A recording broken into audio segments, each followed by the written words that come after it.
विद्यार्थी मित्रांनो, आज क्रांतीसूर्य लोकमान्य टिळक यांची पुण्यतिथी आणि लोकशाहीर अण्णाभाऊ साठे यांची जयंती.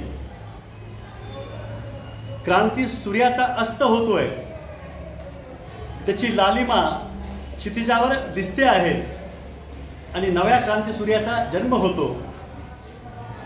असा हा विलक्षण आजचा हा दिवस. आपण खूप चांगल्या रीतीनं हा कार्यक्रम आपल्या शाळेमध्ये घेतला. खूप चांगली भाषणं आज झाली. मुलं, शिक्षक अतिशय उत्स्फूर्तपणे बोलले. चांगल्या कथा तुमच्या पुढे आल्या. स्वराज्य हा माझा जन्मसिद्ध हक्क आहे आणि तो मी मिळविणारच. स्वराज्य हा माझा जन्मसिद्ध हक्क आहे आणि तो मी मिळविणारच असं म्हणणारे लोकमान्य टिळक त्यासाठी जीवापाड प्रयत्न करतात.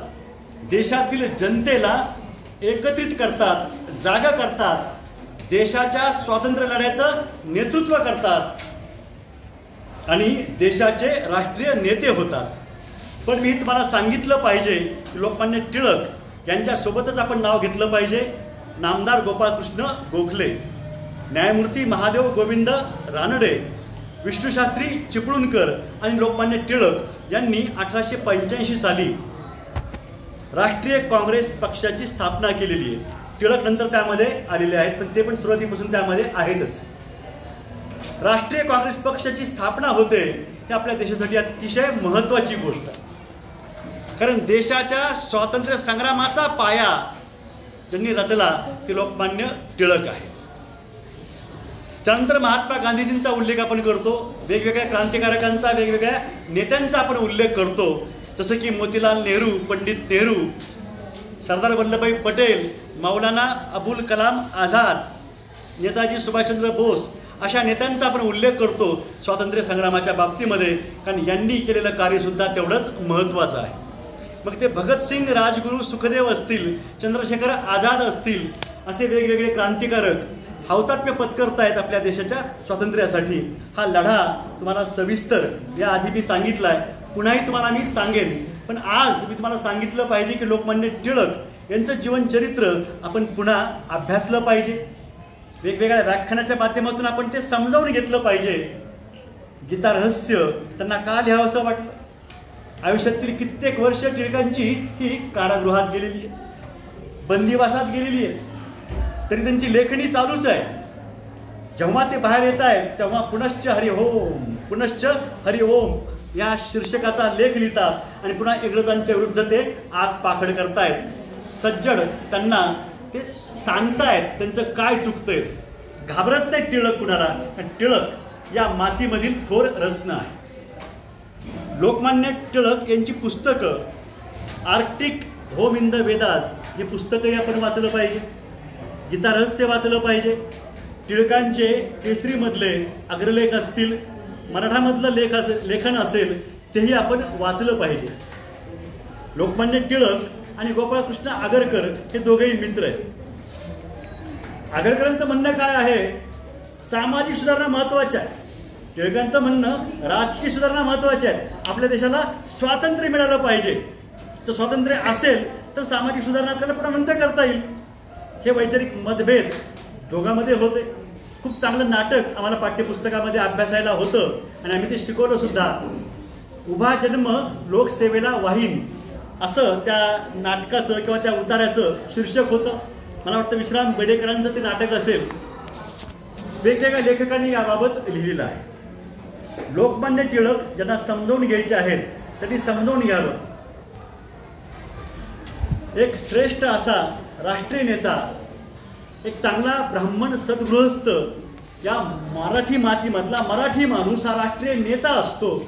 स्वातंत्र्य संग्रामाचा तो आद्य प्रवर्तक असतो म्हणण्यापेक्षा आपण त्यांना त्यांची पाया रचला, सुरुवात केली पुन्हा नव्यानं, असा हा मोठा नेता आहे. याचं भूषण या मराठी मातीला असलं पाहिजे, प्रत्येक व्यक्तीला असलं पाहिजे. लोकमान्य टिळक यांनी काय सांगितलेलं आहे? जिथं पुस्तकं असतात ना तिथं स्वर्ग निर्माण होतो. तसंच टिळकांनी सांगितलं अजून उपदेश न ऐकण्याचा काळ म्हणजे तारुण्य. तरी पण उपदेश महत्त्वाचा असेल, समजावून घ्या. तुमच्या भल्यासाठी सांगितलं जातं. औषध कडवट असतं पण आरोग्याला चांगलं असतं. उपदेश नको वाटतो आम्हाला, पण उपदेश तुमच्या भल्यासाठी असतो. आई वडील आम्ही तुम्हाला जे काही सांगतो ना, पोट तिडकीनं तळमळीनं तुमच्या भल्यासाठी आम्ही सांगत असतो. लोकमान्य टिळक आणि स्वामी विवेकानंद मला वाटतं जवळपास 8 दिवस का 12 दिवस पुण्यामध्ये एकत्र होते. त्यांनी काय काय वैचारिक चर्चा केली असतील, ते देशाबद्दल काय काय बोलले असतील, याबद्दलचं कुठलं पुस्तक आहे का, त्याचा शोध आपण घेतला पाहिजे. लोकमान्य टिळकांचं मूळ नाव सांगता आलं पाहिजे. आपण बाळ गंगाधर टिळक म्हणतो किंवा बळवंत गंगाधर टिळक म्हणतो, त्यांचं मूळ नाव केशव आहे. त्याच वेळेस आणखीन बरेच संदर्भ आहेत या नावाचे, परंतु आपण सध्या जे आपण ठरलंय तेवढं बोलूया. टिळकाबाबत मला खूप सांगायचे, खूप बोलायचे. त्यांच्याबाबत लेखनही चालू आहे, हिंदीमध्ये पण लिहितो आहे. धनंजय कीर यांचं चरित्र प्रत्येकाने वाचावं. धनंजय कीर ज्यांनी लोकमान्य टिळक असतील, डॉक्टर बाबासाहेब आंबेडकर असतील, छत्रपती शाहू महाराज असतील, महात्मा गांधी असतील, अशा थोर नेत्यांची चरित्र ही धनंजय कीर यांनी लिहिलेली आहेत. आपण ती वाचली पाहिजे. प्रमाणित चरित्र आहे. आंबेडकरांचं चरित्र तर त्यांना दाखवलं आहे, त्याची हस्तलिखित स्वतः आंबेडकरांनी वाचलेली आहेत. आपण ती पुस्तक वाचलं पाहिजे. मिळतं कुठंही, आपण त्याची माहिती घ्या, तुम्हाला ही पुस्तकं वाचता येतील. मला तुम्हाला एवढंच सांगायचं आहे निमित्तानं की पुन्हा आपण सगळे हे महामानव समजावून घेऊ. त्यांची राष्ट्रभक्ती, त्यांचा त्याग, स्वदेशीची चळवळ. स्वदेशी का? स्वदेशी हे वस्त्र नसून राष्ट्रभक्ती आहे. आमच्या हातमागावर चरख्यावर विणलेलं वस्त्र जे आहे ते आम्ही तयार केलेलं, आम्ही इथं निर्माण केलेलं, ते आम्हाला हवं आहे. तुमच्या गिरणीचं, परदेशी गिरण्यांचं कापड आम्हाला नको आहे. त्याचा आम्ही निषेध करतो. तो निषेध म्हणून त्या परदेशी कापडांची इथं होळी झालेली आहे आणि स्वदेशीची चळवळ इथं निर्माण झालेली आहे. त्यांची चतुसूत्री काय आहे ती पुन्हा आपण समजावून घेतली पाहिजे. माझं बोलताना चुकू शकेल. स्वदेशी आहे, स्वभाषा आहे, जे परदेशी वस्तू आहेत त्यावर बहिष्कार घालणं असेल, अशा वेगवेगळ्या गोष्टी आपल्याला याबाबत समजून घेता येतील. टिळकांबाबतचा तो प्रसंग नेहमी सांगितला जातो की मी शेंगा खाल्ल्या नाहीत, मी टरफलं उचलणार नाही. यातून काय सांगायचं आहे? त्याचा उर्मटपणा सांगायचा आहे का? नाही. त्यांचा स्वाभिमान सांगायचा आहे. काय सांगायचं रे? स्वाभिमान. हा स्वाभिमान जर नसेल, म्हणजे माझी काही चूक असेल तर तुम्ही मला सांगा. माझी काही चूक नाही आहे, तुम्ही मला म्हणताय तसं करा. म्हणजे काय? आपण सत्य बोलायला शिकलं पाहिजे, निर्भीडपणे बोलायला शिकलं पाहिजे. टिळकांबाबत बरेच आणखी त्यांच्यावर आरोप केले गेले आहेत की ते सामाजिक सुधारणा बाबतीमध्ये ते प्रतिगामी आहेत. त्यांचं म्हणणं असं होतं, देशाला स्वातंत्र्य जरी मिळालं, काय म्हटलं मी, देशाला स्वातंत्र्य जरी मिळालं आणि आपल्या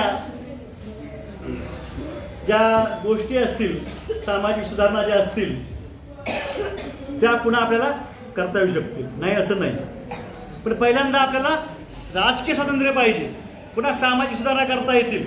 आणि विशिष्ट त्यावेळेचा समाज जो होता, त्यावेळेसचे काही ब्राह्मण लोक असे होते, म्हटले की टिळक सामाजिक सुधारणाबाबत काही बोलायचं नाहीये, तुम्ही आमचे नेते आहात, आदरणीय आहात, यात आम्ही तुमच्यासोबत येणार नाहीयेत. टिळक पण बोलून दाखवायचे. टिळकांचं ध्येय मुख्य काय आहे की हे पारतंत्र्य आपल्याला झुगारून लावायचंय, देशाला स्वातंत्र्य मिळवून द्यायचं आहे. म्हणून त्यांनी सामाजिक सुधारणांचा आग्रह फारसा केलेला नाहीये. कृपया हे सगळ्यांनी समजावून घ्या. पूर्ण चरित्र वाचा. टिळकांचे लेखसंग्रह, टिळक लेखसंग्रह तर्कतीर्थ लक्ष्मण शास्त्री जोशी यांनी संपादित केलेले आहे. साहित्य अकादमीनं ते पुस्तक प्रकाशित केलंय, मी ते वाचलंय. अधिक सविस्तर तुम्हाला पुन्हा बोलायचं आहे, पण लोकमान्य टिळक यांच्याबाबत एवढंच बोलणं त्या वेळेमध्ये सध्या शक्य आहे. अधिक सविस्तर पुन्हा बोलू आणि अण्णाभाऊ साठे यांच्याबाबतही सविस्तर पुन्हा बोलूया आपण. तुम्ही काय बोलावं तुम्हाला, अतिशय तल्लीनतेनं आणि तन्मयतेनं तुम्ही माझं हे बोलणं समजावून घेतलं. अण्णाभाऊबद्दलचं गीत लिहिणं सुरू आहे. टिळकांबाबतचं गीत हिंदीमध्ये आहे, ते तुम्ही अनुभवू शकता आणि अण्णाभाऊंचं गीतसुद्धा अनुभवू शकता. जय महाराष्ट्र, जय भारत, जय मानवता, जय जगत.